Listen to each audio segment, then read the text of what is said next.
The approach to the Woodcote corner at Silverstone. It was here on July 28, 1982, that Barry Sheen's career looked certain to end. He appeared over the rise at 160 miles an hour to find another bike lying in the track. When the two collided, he was thrown 200 yards far into the distance, and the crash almost cost him his legs, even, quite possibly, his life. Yet, here he is, just 1 year later, looking ahead to another British Grand Prix. It's been a phenomenal comeback, one up to the human spirit. Few believed it possible when they read the morning headlines and realized just how sickening, horrific his injuries had been. But Sheen believed it right from the start. This is perhaps the most famous X-ray of all time, proof of the remarkable skill of the surgeon who saved the legs with 27 screws and plates. Proof of Sheen's determination was now to follow. It was at the BBC Sports Review of the Year programme last December, just 5 months after the crash, that he rode a bike in public for the first time.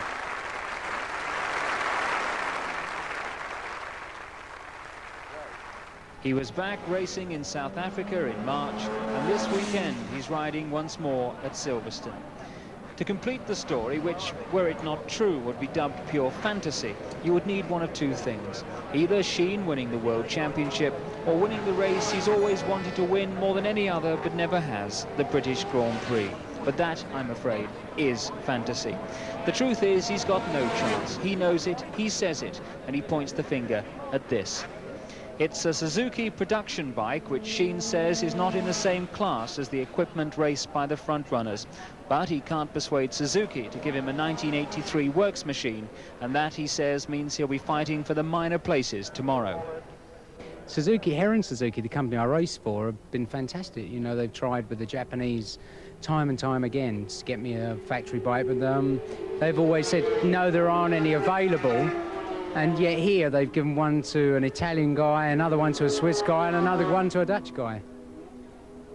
Could it be that they thought with your injuries that maybe you couldn't do justice this season to an 83 bike? What would you say to that? I would say it sounds like a bloody good excuse to me. How are you riding, in fact, in your own mind?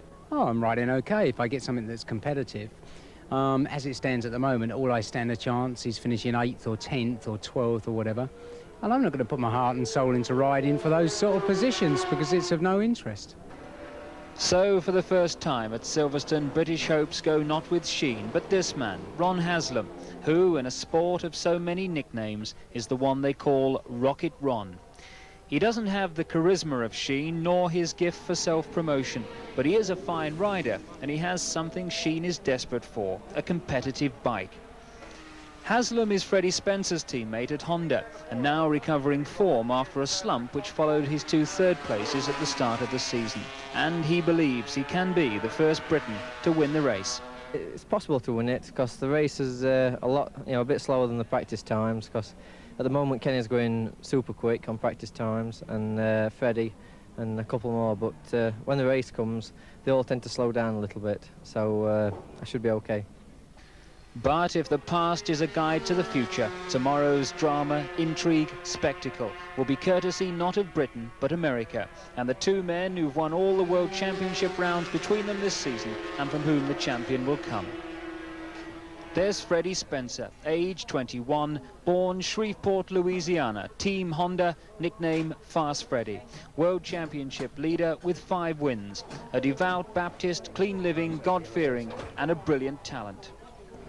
Against him, Kenny Roberts, age 31, born California, Team Yamaha, nickname King Kenny. 3 times world champion, now second with 4 wins. Not a devout Baptist, his language often not from the Bible, but a man to have beside you when the shooting starts. Freddie Spencer came to Europe in 1980 when he was 18 and showed what everyone knew to be true, that here was a talent that was a little bit special. Indeed, Roberts himself rates Spencer possibly the most naturally gifted rider he's ever seen. Spencer began this season with a machine to match his reputation, a new Honda, and left the rest far behind to take the first 3 races. This win in Italy came after a rare mistake by Roberts.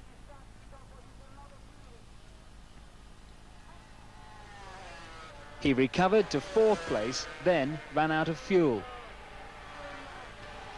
But gradually the Spencer lead, 25 points at one stage, has been chipped away. In fact, chopped away these last few weeks, and now it's only 5 points with 3 rounds to go. And the man chasing him, his boyhood hero, Kenny Roberts. Well, you know, I always liked to watch Kenny race. I used to go to the Astrodome because I only lived 4 hours from there at my home in Shreveport, and used to watch him. And Kenny was always the one to watch. You know, he was really good at dirt tracking, and sure, I like to watch him. And you know, what's really weird is back then I was 11 years old, and then at that time he was 21. You know, and now I'm 21, he's 31. I'm racing against him. But it's a you know, the thing is, what makes me feel good is that, you know, Kenny is good, and he likes to race, and he's always, every Sunday, he's going to be the guy to beat. And that's what really makes the racing good and satisfying for me. His opposition could not be more formidable. Kenny Roberts. He emerged through the American dirt tracks, claimed to be the roughest, toughest motorcycle racing anywhere in the world. He became American national champion, and it was this grounding, this experience, that helped him blow away the rest when he came to Europe. He arrived in 1978 and immediately won the world title 3 times in a row.